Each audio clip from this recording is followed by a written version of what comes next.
Do you see yourself as a contractor or 9 to 5 worker, or are you due for a rebrand?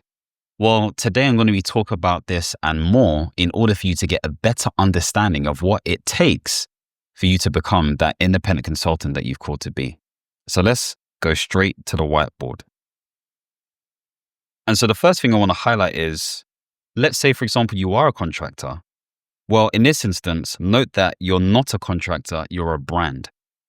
And the moment you understand that difference, you stop chasing contracts and you start attracting premium clients.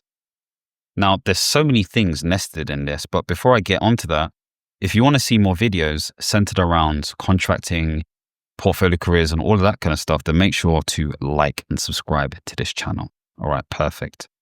So what is a brand in this instance? Well, to me, brand comes down to a multitude of different things. So one of the things that I think of is it's how people see you, okay? So it's the psychological aspect. So it's really important that people see you a particular way, because if they see you a particular way, they're more likely to engage. So that's the first thing. The second thing about brand is about packaging. So it's how, again, packaging, spelled that so weird. It's how you present things, okay? So the first one's psychological, is how people think about you, feel about you, all of that kind of stuff there. Second thing is about packaging. And the third thing is positioning, okay? So really, this comes down to your status, your associations, all of this different stuff. And so when we think about brand, think about these three things: the psychological aspect, the packaging, and the positioning. The other thing to note is that clients can be seen in so many different ways. You could have what's called an end client. And so this end client is typically going to be like a big organization, public sector one, a private sector one, et cetera, et cetera. So these are more your B2B. And so where you find these clients are going to be very different to where you find B2C clients, okay? And so these B2C ones may be on the social medias, it may be at events, it may be referrals, et cetera, et cetera. So once you understand all of this stuff and you know what type of consultant you are, then you're in a better position to know what to do moving forward, okay? And so before I get into it, again, if you're confused about what type of consultant you are or whether you should get into consulting independently, then you should definitely check out this independent consultant readiness assessment, where you can learn more about what you need to do. So check it out in the link below. Now, keeping this moving, we have to understand some of the following things. So most professionals underestimate how much positioning defines opportunity. So really what that means is that it comes down to how you create that opportunity as opposed to finding that opportunity. So you see people posting online, you see these banners, you see their profiles, all of this kind of stuff there. This all contributes to good branding. And so positioning is a very, very important thing. What I forgot to add up here was profile. That's the final P. And what's amazing about this stuff is that I've had this before, but this came off the dome. So profile's another one. So whether you call yourself a freelancer, contractor, or consultant, the way you present your value is really, really important. And actually, I think I'm going to be talking about the difference between all three of those in a second. So care less about, the logo, the colors and all that stuff in the beginning, at least anyway, because a lot of your branding comes down to the value that you provide at least anyway. So hold fire on that stuff. In my journey as a public sector, it says project manager here, but really it should say program manager. It really comes down to, well, for me at least anyway, it came down to understanding how I could communicate with people and let people understand that I was the person for the job. I was the person for the job. So what happened was I went through a series of very tumultuous situations where I was in a toxic environment. I didn't really like what I was doing. I was fed up with it, etc., etc. People knew that I was able to deliver on certain deliverables. But what enabled me to eventually get the program manager role as a consultant was essentially starting off within the contracting space, doing program management, but under the guise of different titles. So it came down to position. I had to prove to people, prove to myself, all of that kind of stuff there. And slowly, I was able to get people to see and believe that actually the things that I've been doing and what I say I am is what I am. So the value provider is going to be really important from the beginning. And so in this first section, we're going to be looking at professional identity. What does this really mean? So we're looking at the difference between these three here. So I've got these definitions that have come from my transcript. And so we've got freelancer, contractor, and consultant. So really the freelancer is the individual who is able to find work through marketplaces or social media and all that kind of stuff there. And typically they're going to be doing some sort of task, okay? Some sort of niche domain task. So think of freelancers in that way. When it comes to your contractor, these are typically people who are working inside of IR35. So they're being taxed like an employee. And essentially they're finding their work through recruiters and workspaces and all that kind of stuff there. And they're replacing somebody or filling in for somebody. Okay. So if the client had the money to bring these people on, okay, on a permanent basis, then they'll be permanent workers. So you could argue to some degree they're glorified, but sometimes they're treated like independent consultants. And so what is a consultant? Somebody who solves strategic problems, okay, and uses specific methodologies or frameworks or consulting methods to essentially solve those specific things. And so these people are outside of IR35, and typically the conditions that make them an outside of IR35 consultant include things like, number one, making sure that they have no line manager. Okay, so they have no line manager. Another thing is included is that they provide their own sort of like tools. Okay, so they have to provide their own laptop and everything else. Another thing is they have to pay for their own expenses. Okay, so this is not paid for by the client. Another thing is they're able to subcontract other people to do stuff on their behalf. Okay. So these are all things that they can do. And I think the final thing is they can also deliver the work when they want. Okay. So they're not bound by time. Okay. So these are things to bear in mind. So these are all the different ways in which we can understand freelancer, contractor, and consultant. So the other thing to bear in mind is that it's about making sure that you're visible. Okay. Making sure that you are visible. And so I could talk about all of the things that you could do on LinkedIn and all that kind of stuff there.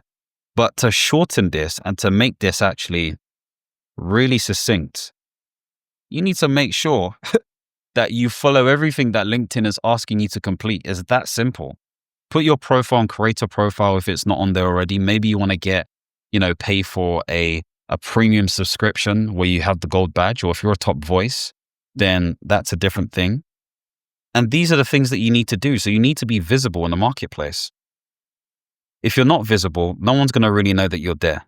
And you can't really necessarily command these different things. So visibility becomes really important. This is where you start thinking about your header image that you use, your front-facing picture, making sure that you fill that every single piece of experience on your LinkedIn profile, making sure that you have featured section where people can actually book in a coaching call, as an example, or have a conversation with you.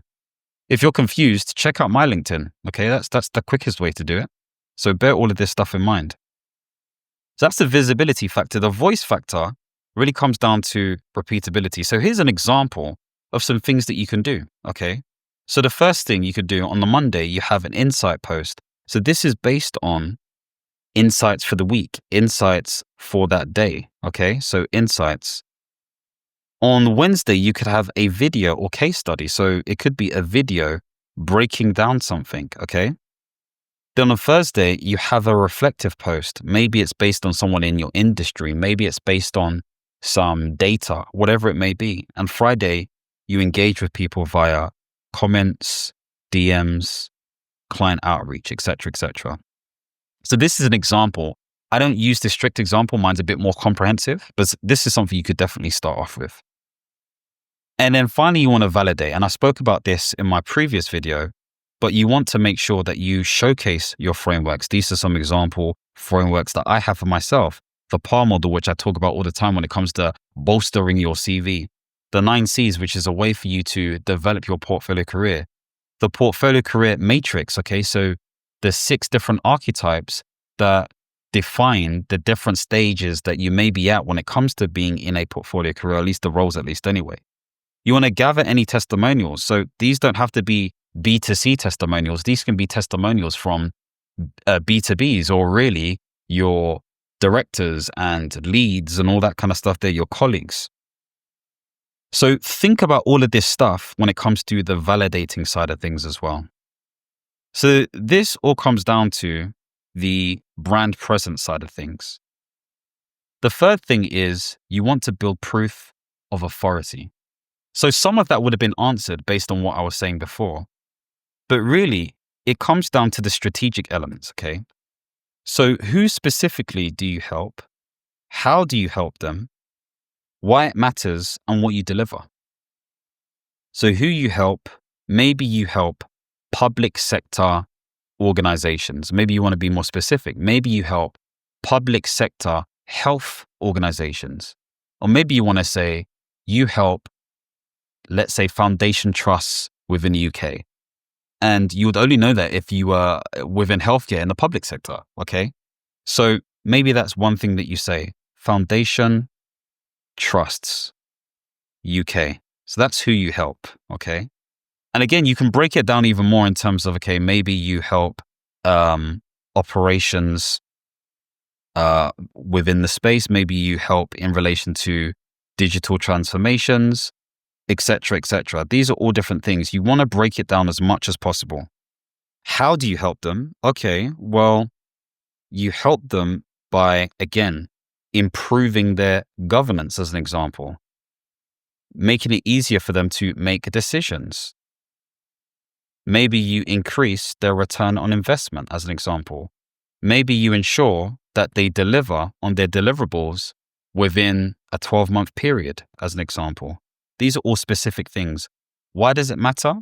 Well, maybe it matters because there are a lot of public sector organizations that don't achieve their goals. So the stat goes that 75% of all transformation projects fail.